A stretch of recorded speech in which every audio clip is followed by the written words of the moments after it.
ये कहानी है दो दोस्तों की और उनकी दोस्ती की शुरुआत हुई थी अभी कुछ दिन पहले हॉस्पिटल के कमरे से, जहां पर वो दोनों एडमिट थे। तो दोनों में से जो एक था उसको अभी कुछ दिन पहले एक पैरालिसिस का अटैक आया था, जिसकी वजह से गर्दन के नीचे की उसकी पूरी बॉडी पैरालाइज हो गई थी और वो अपनी एक उंगली तक नहीं हिला सकता था। और पूरे दिन जो भी नर्स उसके पास में आती वो उसको एक ही बात कहता कि मुझे कोई ऐसा इंजेक्शन दे दो जिससे कि मैं मर जाऊं, अब मैं और जीना नहीं चाहता, ऐसी जिंदगी का मैं क्या करूं।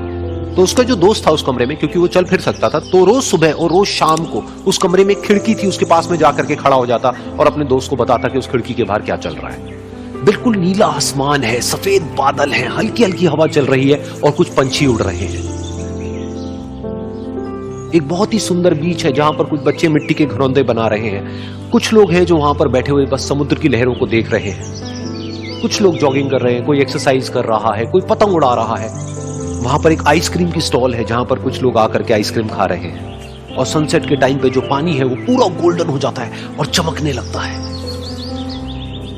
तो शुरू में तो जब उसने वो सब बताना शुरू किया तो उसके दोस्त के ऊपर ज्यादा असर नहीं हुआ, लेकिन धीरे धीरे उसके अंदर जीने की चाह जागने लगी। अब वो सुबह का इंतजार करने लगा कि जल्दी से सुबह हो और मेरा दोस्त मुझे बताए कि आज यहां पर क्या हो रहा है। कुछ दिन तक ऐसे ही चलता रहा। फिर एक दिन जब वो सुबह उठा तो उसने देखा कि सामने वाला बेड खाली है। फिर उसने नर्स को बुलाया और उससे पूछा कि क्या वो डिस्चार्ज हो गया है। तो नर्स ने कहा कि आपको तो उन्होंने बताया होगा, उनके पास कुछ ही दिन बाकी थे और कल रात को ही उनकी डेथ हो गई है। ये सुन करके उसके अंदर की उम्मीद पूरी तरह से टूट गई, क्योंकि सिर्फ उसका दोस्त ही था जिसने उसको बाहर की दुनिया से जोड़ा हुआ था, जिसकी वजह से वो जान पाता था कि बाहर क्या हो रहा है और ये दुनिया कितनी खूबसूरत है।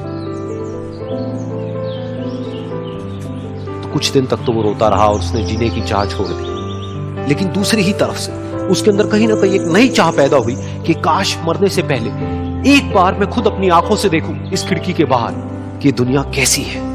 जैसे जैसे उसकी ये चाह बढ़ने लगी, उसको अपने अंदर एक अजीब सी एनर्जी महसूस होने लगी।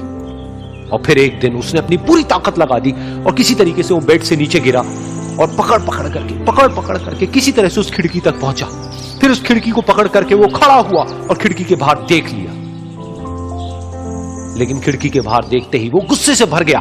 उसने जोर से नर्स को आवाज लगाई और जैसे ही नर्स आई उसने नर्स से पूछा, ये तुमने क्या किया, ये खिड़की के बाहर काली दीवार क्यों खड़ी कर दी।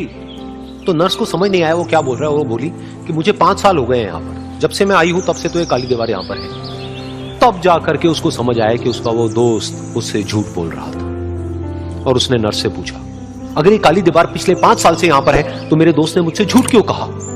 तो नर्स थोड़ा सा मुस्कुराई और बोली कि मैं ये तो नहीं जानती कि उन्होंने आपसे झूठ क्यों कहा, लेकिन मैं इतना जरूर जानती हूं कि जो भी कुछ उन्होंने आपसे कहा उसी वजह से आप अभी अपने पैरों पर खड़े हैं। तो इस कहानी से हमको ये सीखने को मिलता है कि जो हमारे शब्द हैं, जो हमारे वर्ड्स हैं, जो हम अपने मुंह से बाहर निकालते हैं, उसमें इतनी पावर है जिसकी कोई हद नहीं है। वो किसी आदमी को गिरा भी सकते हैं और उसको उठा भी सकते हैं। तो अब आपके ऊपर है कि आप अपनी इस पावर को यूज करते हो या मिस यूज करते हो।